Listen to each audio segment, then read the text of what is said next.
Assalamualaikum warahmatullahi wabarakatuh. Nama saya Zerlina Putri Najwa Mazandarani, absen 35 dari kelas 11 IPA E, ingin menjelaskan soal tentang larutan penyangga yang ada di buku kimia halaman 222 nomor 6. Soalnya adalah untuk membentuk larutan penyangga dengan pH sama dengan 5, maka 100 ml larutan HCN 0,2 molar harus dicampur dengan larutan NaOH 0,1 molar sebanyak. Untuk KaHCN sama dengan 10 pangkat min 5. Dari data pH ini kita dapat menentukan konsentrasi dari H plusnya, di mana saat pH sama dengan 5, maka konsentrasi H plusnya sama dengan 10 pangkat min 5 molar. Nilai ini didapat dari saat pH-nya sama dengan N, maka konsentrasinya sama dengan 10 pangkat min N molar. Sehingga langkah yang pertama adalah menentukan mula-mula dari HCN dan NaOH. Pada HCN mol, mula-mulanya konsentrasi dikali volume. Volume HCN sama dengan 0,2 molar dikali 100 ml sama dengan 20 milimol.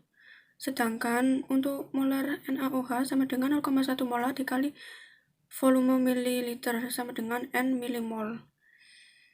Kita misalkan untuk volumenya ini adalah volume mililiter.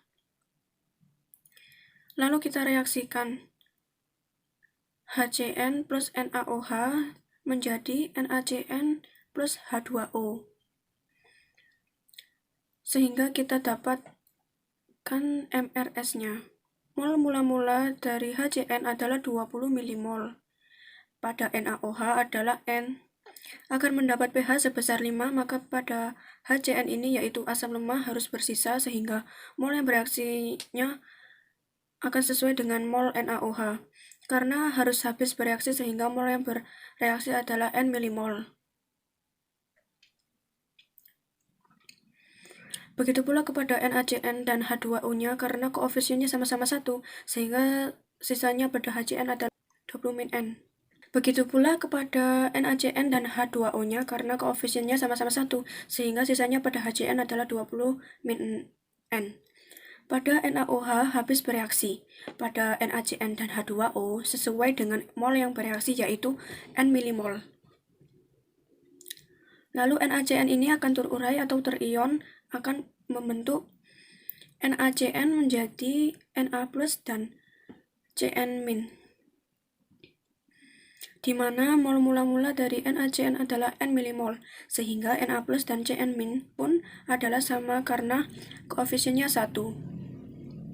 Pada soal ini terdiri dari asam lemah yang direaksikan dengan garam yaitu NaCN yang mengandung basa konjungsi dari asam lemah tersebut yaitu HCN.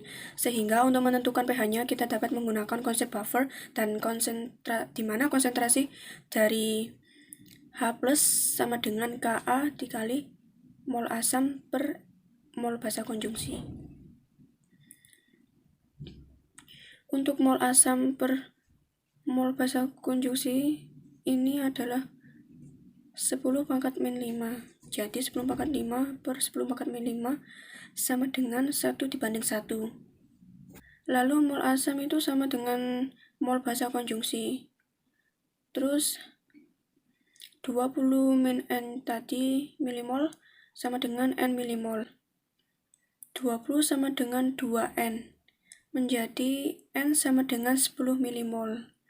Karena pada soal ini mol dari NaCN sama dengan mol dari Na+, di mana molnya sama dengan mol dari NaOH yaitu N milimol, sehingga mol dari NaOH sama dengan 10 milimol. Sehingga volume NaOH sama dengan mol per konsentrasi M sama dengan 10 milimol per 0,1 mol sama dengan 100 mililiter. Jawabannya adalah yang A. Terima kasih. Sekian dari saya. Jika ada kesalahan mohon dimaafkan. Wassalamualaikum warahmatullahi wabarakatuh.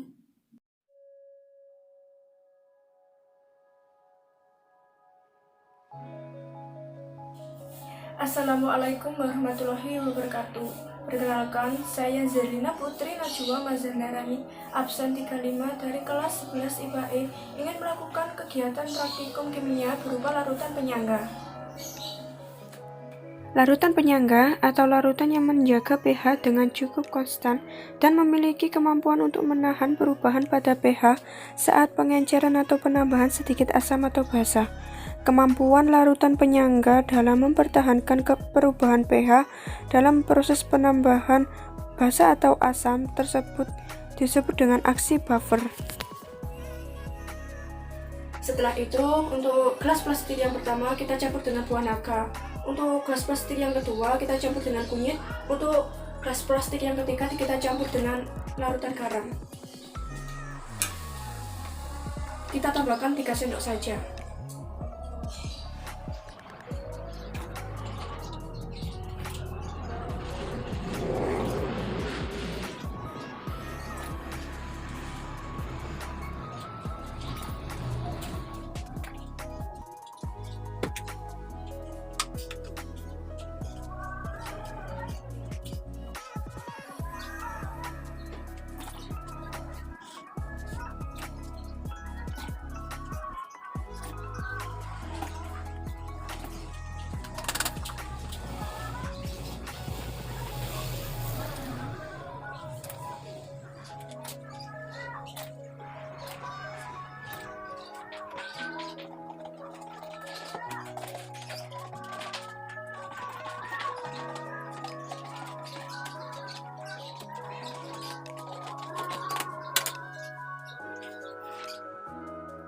Untuk hasil percobaan larutan penyangga, 2 gelas kiri merupakan hasil dari buah naga.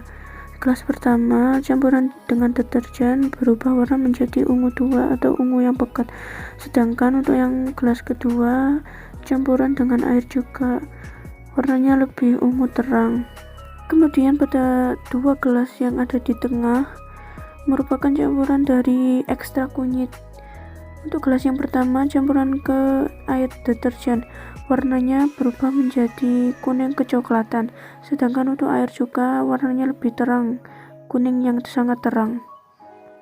Dan untuk gelas yang terakhir, 2 gelas paling kanan sendiri, campuran dari deterjen dan air juga saat dicampuri dengan larutan garam tidak menghasilkan dan tidak berubah warna sedikit pun.